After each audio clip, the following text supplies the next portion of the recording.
Welcome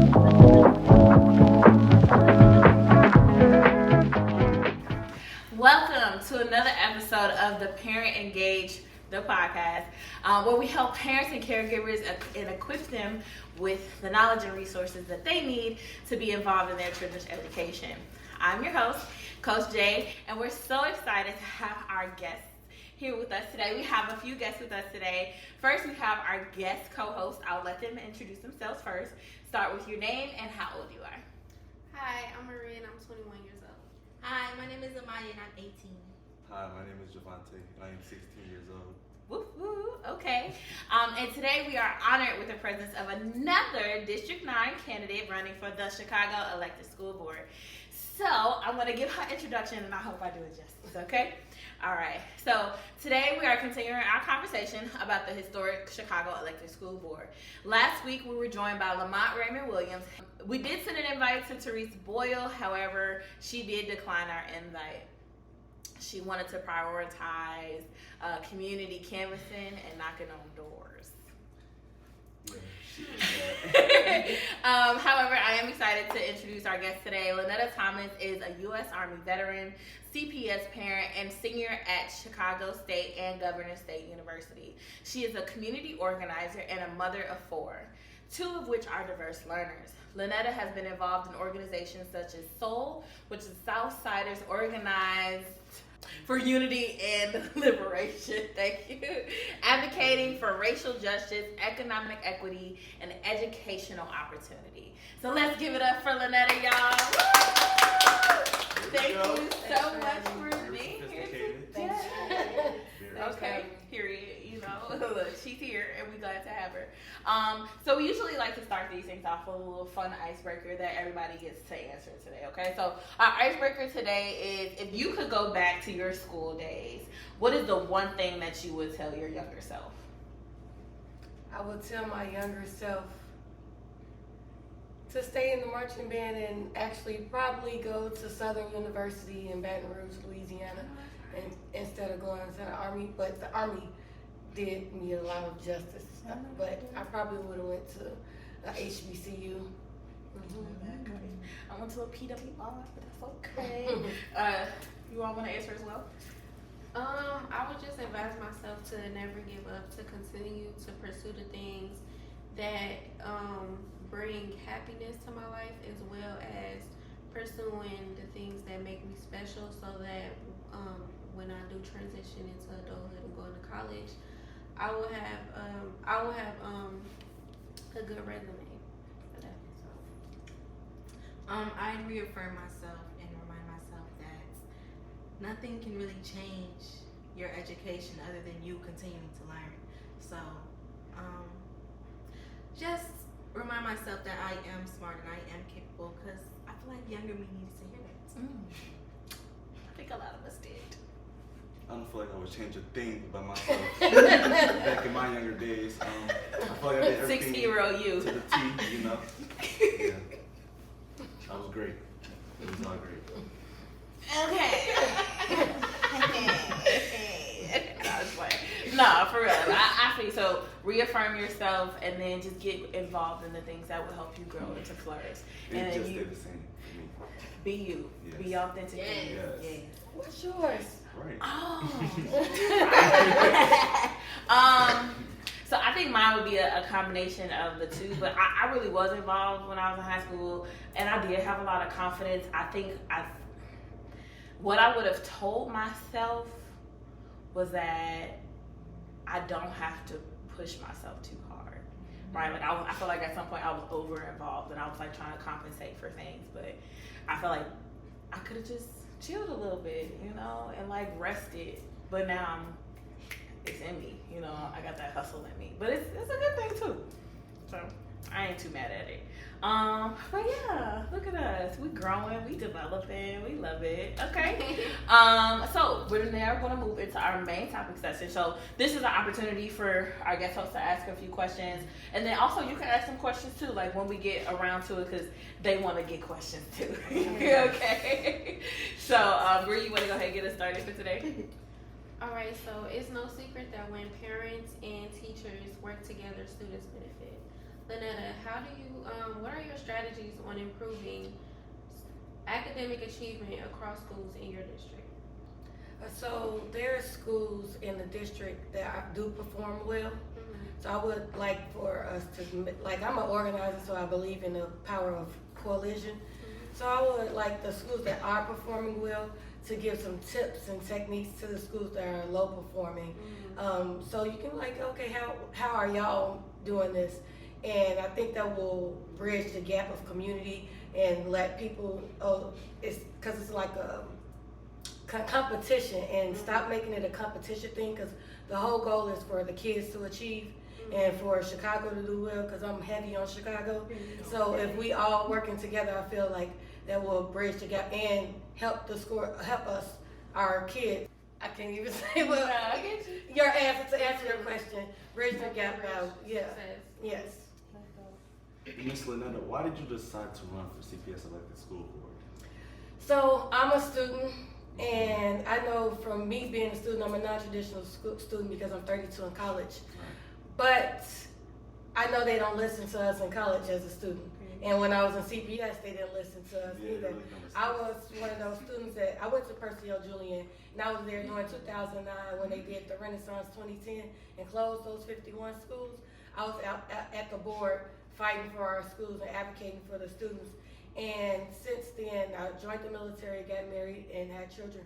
And in between that time, I was a community organizer.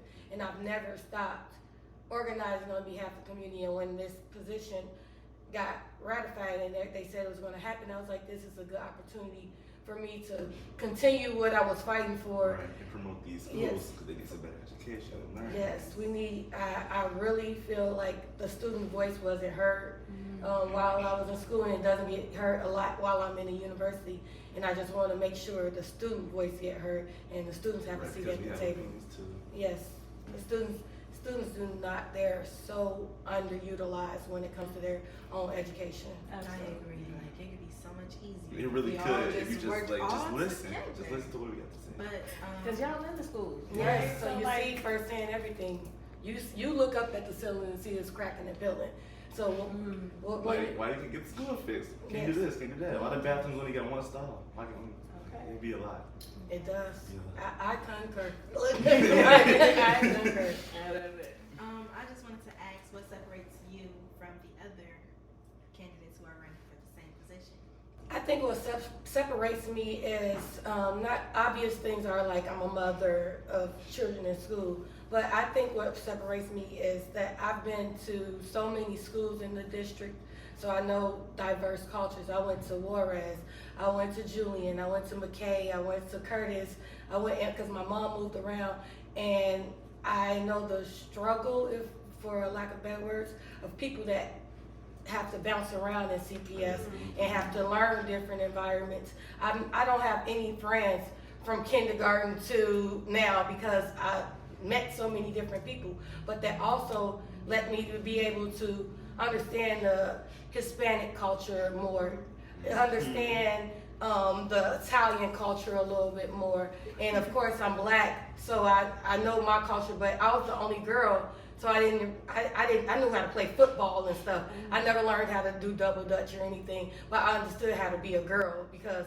my mom. So just being around so many different areas in CPS and also organizing since I was a student in CPS on behalf of other students in CPS, I think I'm separated because I do have that experience in CPS more than just that one school. Even though it's great to have always been in one school, being in multiple schools, I think separates me because I know multiple different cultures and the way we should be able to collaborate and know different people. So, That hands-on experience.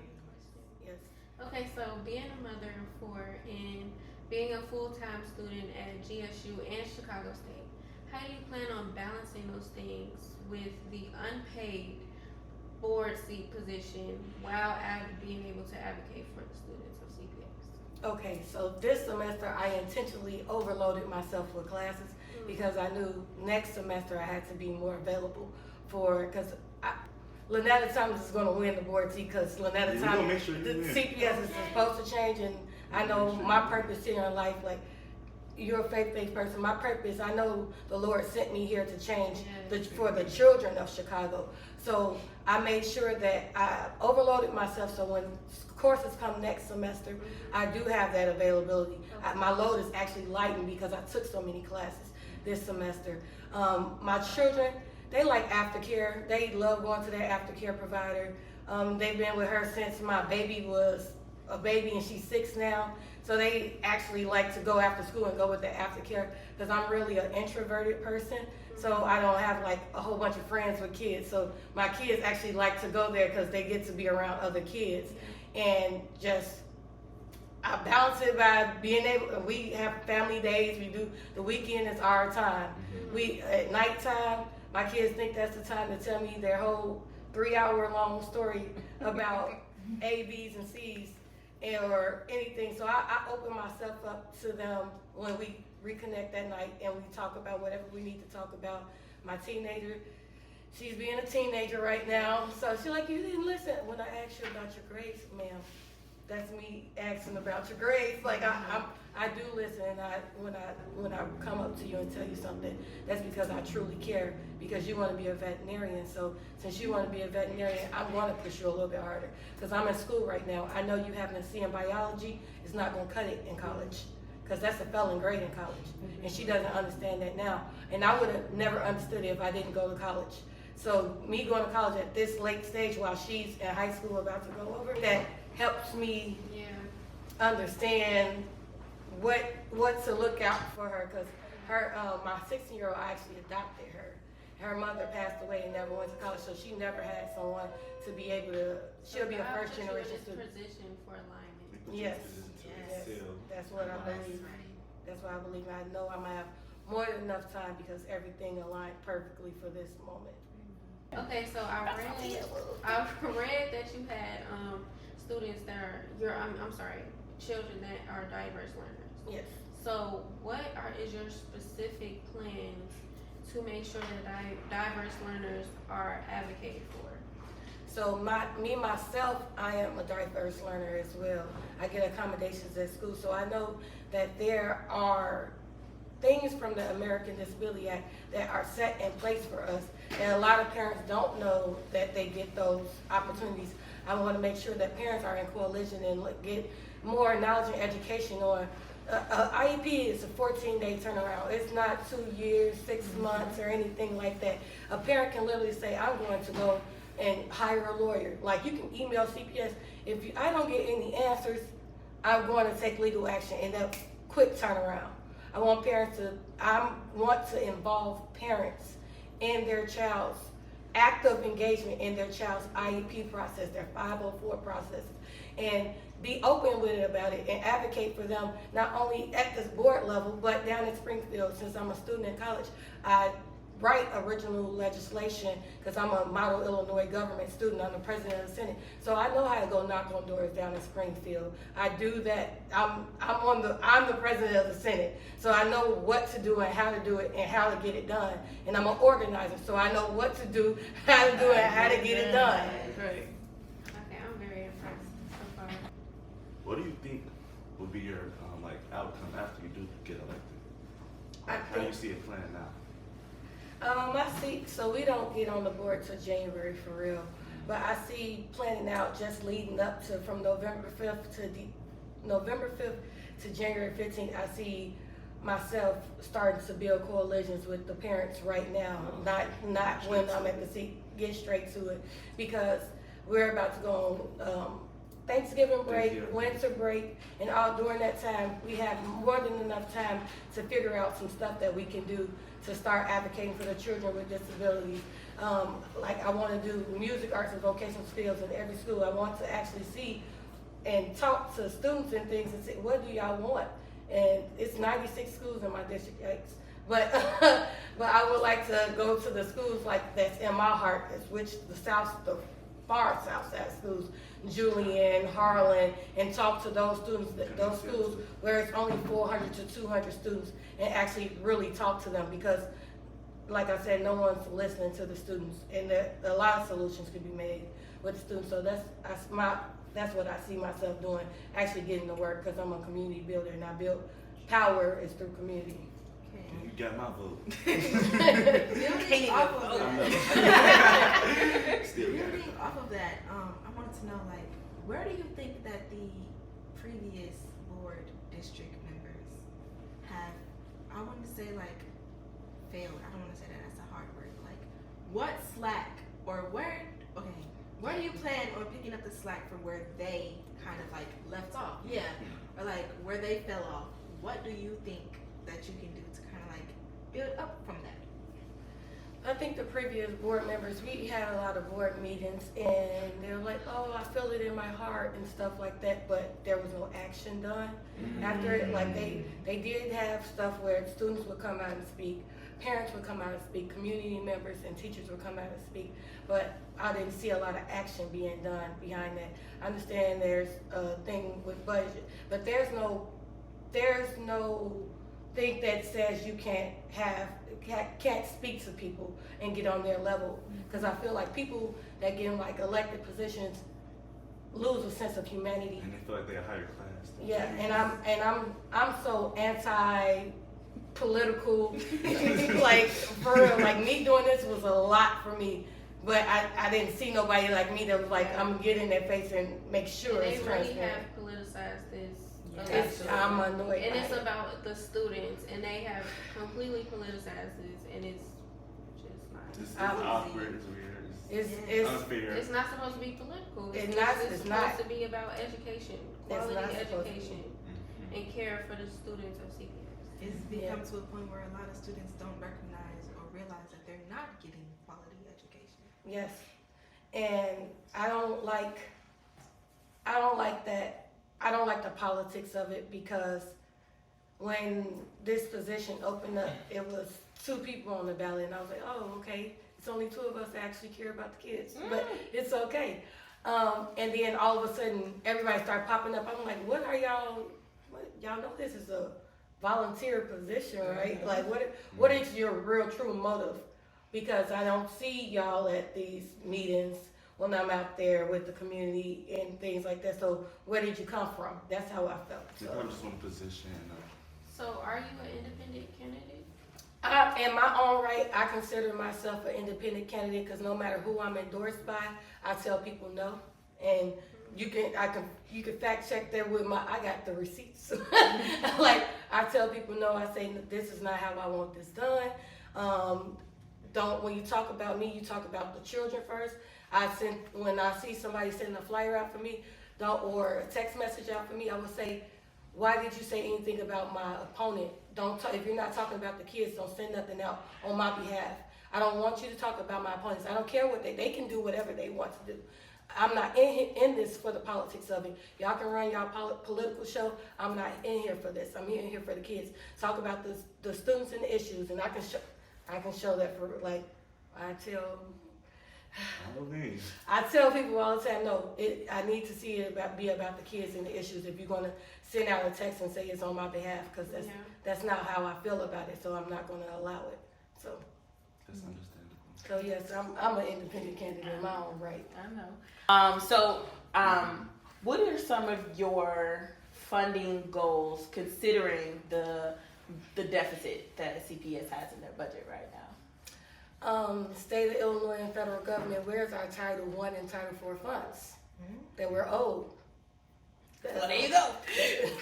Just give me my money. Okay, that was perfect. She said, call them out. Illinois and the federal government. Just give us our money. Yeah? Okay. No, I love that. Just because I think it's really important to call them out, because one thing that we've learned is that our lack of resources is financial, because it's not like we're not asking for it. You know, we've been asking for equal education for for all schools to have all the same resources. We've been asking for non-school closures and all of these things. So it's like, how do we still have these deficits? And these are like years and years in the making. Right. And school's been going on for how many years? Like I've said, I know that what they do is very intentional, because the most scariest thing to this world is an educated black man, and that's black women and children and men and boys. So I know what they do to us is very intentional. So I'm very intentional on the reason why I'm running, to make sure that our kids have an equal playing field in this world. Because I've traveled the world, I'm in college for global studies, and I see the different things that happen all over the world. And yeah, no, this don't happen everywhere. This don't happen everywhere, and I don't want it to continue to happen. Especially, like I said, not in Chicago.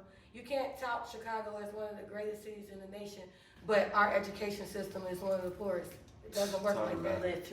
Literally, for decades, we have been considered one of the worst education districts in the entire nation. And it doesn't make sense. But we are number 3 in the nation. Number 3. Like, that's like, and I hate to bring it up like this, that's like saying, like, you know, everybody likes black culture until it comes to being black.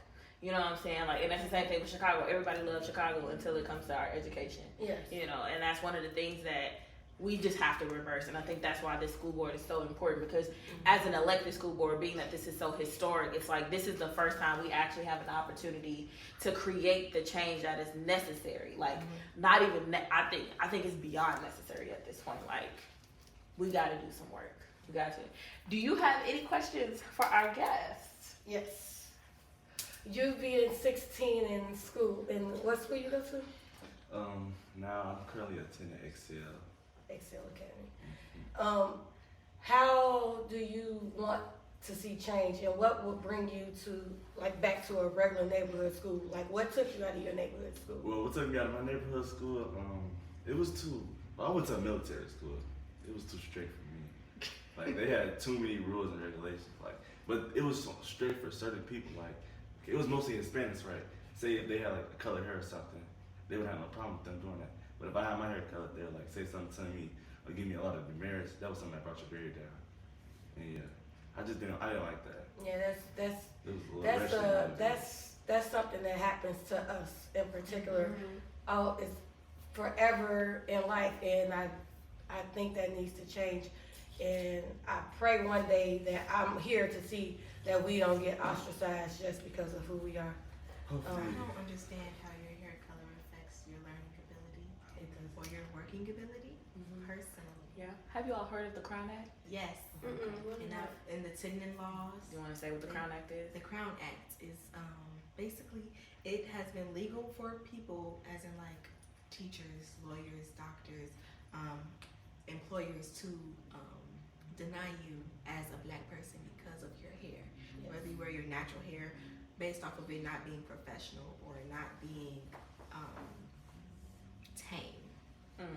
And during a couple centuries ago, Tignan laws were when black women weren't allowed to wear their natural hair out without covering it with a scarf, because the slave masters' wives thought that they were wearing their hair to appease to their husbands. So now the Crown Act was brought in place to Prevent that. all of that. So now you can't be discriminated against for wearing your natural hair or any hairstyle for that matter. So like, that's how I love your hair. And under this, I am teal as well. They'll tell you I am teal as well. So I love your hair. Yes. But I think it's a part of us embracing our culture. So first, I didn't know that, and I apologize if that's something that you have to go through. But I think it's for that reason that we are here, because as a black child, so we actually go into that, right? So as a black child, seeing that and knowing that that's your experience, Lanetta, my question for you would be is like, how does stories like that influence your thoughts about the Black Student Success Plan? Seeing that enrages me a little bit. I'm holding it back, but I don't like stuff like that because I'm a very big I'm really a social justice activist. Like, I'm really a social justice activist. And that makes me want to go to a school and like, why? You know, like, I want to I want to be in somebody's face right now, because I've experienced stuff like that. So seeing that you're discriminating against a child of color, because yes, they when I was in school, they will allow the Hispanic children to get their hair color, well, the white presenting Hispanic children, because I'm a Latino as well, but I don't look like it. But they'll the Hispanic presenting, white presenting Hispanic children get to color their hair. And the reason they said was because how it comes out your hair naturally. Even when I was in the military, they get to color their hair. And they say, when we color our hair, well, your hair wouldn't be able to grow that color. Mm-hmm. My hair can go red because my hair is naturally red. They don't even know that I was mine too. I was born with red hair. Yeah, I so hate people tell me that my hair can be so yeah, I don't like that at all. For a long time in the military, like if I was in the army, back when I was in the army, locks, no. This What about tattoos? you couldn't like your tattoos had to be covered up. Yeah. No, you probably could do it now because all the rules changed. But yeah, so Black student success is allowing Black students to be themselves in their education because they should have an integral part of it and be able to freely explore themselves. And like I always taught music and arts, I know and believe that music and arts were passed down through our DNA. Absolutely. We come from people of beautiful colors and hues and arts and music and drums and patterns, and that's all about us. So us not having access to music and arts is inequity to me. It's crazy to me that Julian doesn't have a 200-piece marching band right now, because I came from a 200-piece marching band, Julian, the best band in Chicago when I was a student at Julian. So we went to the National Battle of Bands, okay? Hold on, I would say this, I went to Morgan Park. So yeah, that was our rival. Yeah, Morgan Park was our rival. We used to beat their butts in the stands. Fifth quarter, Morgan Park could never. I wasn't in the band, so I don't know. Yeah. Morgan Park could I'm a never rap because stand. you could have been a Mustang. I believe because Morgan Park. Could never stand with Percy LeVon, Julian 10330 South Elizabeth in the stands. She snapped. Especially when Mr. Key was. Okay, because that was my band director. Yes, it was. Ramon Key was my band director. I know that's right. Okay. It's all right. It's okay. But I did want to just let you finish your question because we did just kind of hop in there. But your original question was like, what do you feel like will help you return to your neighborhood school? Is that was what the question was, right? Mm-hmm. Do you think you would have returned to a neighborhood school? No, his neighborhood school. He went to a military academy. What's your neighborhood school? Oh, my neighborhood school. It would be like Finger or. Sorry. No, I'm sorry. Wait. I'm No, sorry. wait. That is my neighborhood school. Listen, my mama went to Finger. My mama went to Finger, so I'm so Chicago that I'm biased against every school that's not Julian, right? That's just the culture we grew up in, like same thing. They tried me to come there, but yeah, no, like if you grew up, if you one of the kids from the 90s, that grew up in Chicago, from the 2000s. we got a whole different perspective of what Chicago, like school was beautiful in Chicago. We loved our teachers. It was actually fun in school. Like you looked forward to going to school. So how are you gonna bring that back? So I know how it was growing up in Chicago, so I would try to implement stuff that we used to have, like I said, the marching bands, making sure that there's funding for arts. There's schools like Chicago State got community jazz band and community band. We got the Art Endowment Fund. So many different organizations that can help pay for funding, and they will because people love to pay for little Black kids to do stuff so they can write it off in their taxes. Yes. Right? Say that. To say I helped this little Black kid graduate. That fills them with their pride to know that they've done something for a Black child because of their guilt from their father's past, right? So there's a lot of money out here that goes to the arts and music and things like that we can tap into if we just go in coalition and ask for it. Like there's so much out here for us. I forgot where I was going. No, you're good. I mean, because that was the question. Is like, I think I was in that era too. Like I experienced Chicago public schools when there were so many opportunities. I told y'all that last time. Like there was so much stuff for us to do. Like, and I think that's another reason why, unfortunately, like we have a lot of student disengagement, right? That's why we have a lot of truancy issues, right? So I feel like that's something I would also look for the board to kind of work on. Is like, how do we get kids back into school again? We're gonna take one more question, so y'all choose who it's gonna be. I was gonna ask, why do y'all think that shift happened? I think the shift happened because they took a lot of our teachers retired. So we used to have these old black teachers, old school teachers that didn't play no games. I had a teacher, Miss Nelly, when we was acting the fool in class, you're ignoramus, said, sit down, you ain't got the good sense that God gave you. Like, teachers that actually would talk to you like your auntie and uncles, like, and a student wouldn't be like, I'm offended, because it wasn't an offense, it was really to lay into you. Yeah, it was out of love. And I think that love is gone. Like, a lot of teachers. The love is gone. Yeah, a lot of teachers didn't don't want to be teachers. They're No. teachers because what they wanted to do. that was real career. So you Yes. have to be a teacher. So that's why I would encourage a community, since we can actually look for teachers that actually, you can look at somebody's track record over the years, because it's always going to be a complaint about a teacher. It's always going to be a complaint about a principal. If we have a school that's 90% black, there should be 90% black teachers in there. Mm-hmm. That's my opinion. That's my opinion. The culture should reflect. I know we have one question, but how do you think that having black teachers would impact black students? I think it will greatly impact black student success, because black teachers would want to see their tribe grow and succeed. Black teachers care about their babies, and they treat us like they're their babies. Even if they don't have kids, I had teachers that didn't have children, but we were their kids. And you have people right now, you don't look like them, so they don't see you as their kids. There's some teachers that's not from your culture that do truly love the black student and the black student experience, because they've been cultured. But black teachers have a different type of affinity, and they came up from some of the places you've been to, and starting from the bottom, now we're here for real. They really came from the struggle, or even if they didn't, they know the experience of what it is to be a black man in America. So. I totally agree that, and I just want to answer both of y'all questions at the same time. For me, at least, the shift happened when a lot of teachers, families, students, and communities in general have just become overwhelmed with, and I'm always saying this because y'all know it's my favorite word, trauma. There's so much trauma going on, even before COVID. There was so much going on that was unaddressed, and we're asking teachers and students to come into schools without addressing it. So now teachers are just like, I don't have the capacity for this today. And students is coming in, and teachers are expecting of students, and the students can't do what the teachers are asking them.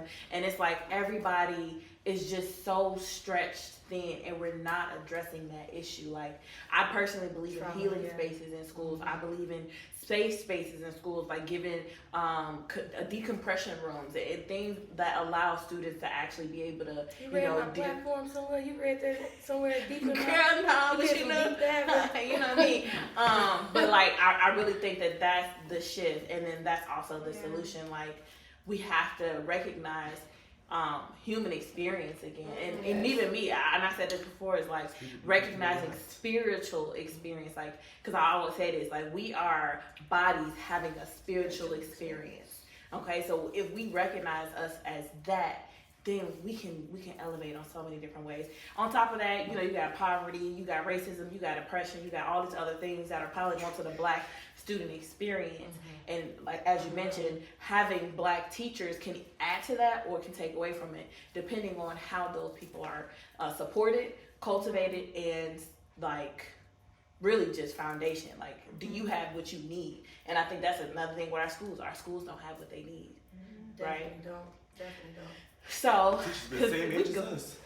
I mean, that part too. Yes, With the last teachers, few minutes my that we teachers have was left. old and ugly. Okay. Now My teacher's young and pretty. now they young, pretty, itches, BBLs, all that. Yes. Like, Look at they here, you're not even teaching us. You over here showing off your body. You supposed to be teaching us how to do we that. got Okay, social so media has definitely changed.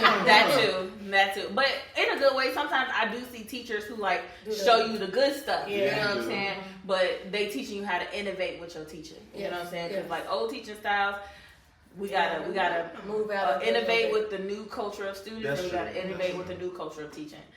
So with our last 5 minutes, I did just want to ask you, so we all have this parent tip segment. So the parent tip segment is you as a guest just give a tip or some type of advice for parents who may be listening to the podcast today. For parents who may be listening, I encourage you to hold everybody accountable who's a part of CPS. That's from your child, their teacher, their principal, all the way up to the board. Ask those hard questions, and make sure people stand on what they say. Hold people accountable and be persistent and consistent. I love those. So what's next for you? Like, obviously we thank you for being here today, but like, what else you got going on between now and the 5th? So every day since it's early voting, I emailed my professors and told them I'm not coming to school for the next 2 weeks because I think it's imperative that I'm at every ward. So we have 15 wards in the 9th district, and this is a part of where we at right now is in my district. So I've been going to the polling locations. I started at the West Pullman Library in 21st Ward because me working on other people's campaigns, since I'm really a field organizer I usually help other candidates win, and they never come to our side of town. Like I've been the 9th Ward captain of a campaign, and I'm like, so what we gonna do with the black people? Like what we gonna do over here? Like what we gonna do here? And they don't. So I've been heavy on our side of town, like very heavy on our side of town.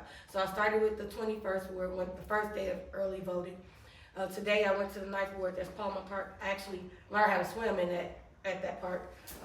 Not with a swim teacher, I just jumped in the water and started swimming.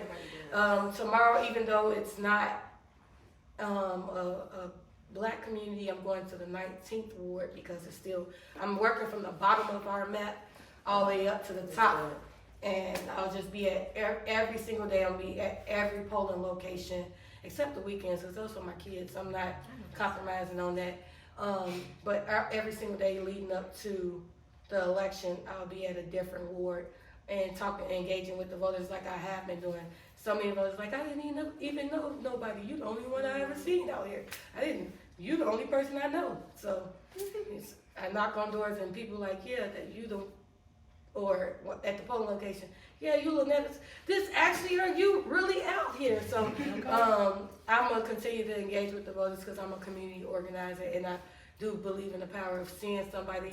People don't get to see candidates a lot in these elections, and I do believe that people need to see us in order to have that connection, the human connection. Absolutely. That's so fun. Look, y'all gotta stay engaged, stay on your road. You got this. We almost there. All right, we almost there. And even with that parents, I just want to encourage you all, make sure you all are staying in tune, staying engaged to this election. Granted, we are voting for the president on November 5th, but you are also voting for this new and historic elected school board, okay? Yes. I want you all to remember that this school board is in charge of our students' future, and the students of the city is the city's future, okay? So make sure you stay engaged, make sure you're going to these forums, make sure you're going to these events, just so that way you can understand the value, the passion, the policies, the programs, and the mission and vision that these candidates have for our students. Please don't forget to share, like, and subscribe to Parents Engage the podcast to keep up with more conversations on parenting, education, and community building. Well, that is a wrap for us today. Thank you all so much for tuning in to Parents Engage, the podcast. We look forward to seeing you all next week. Thanks for listening.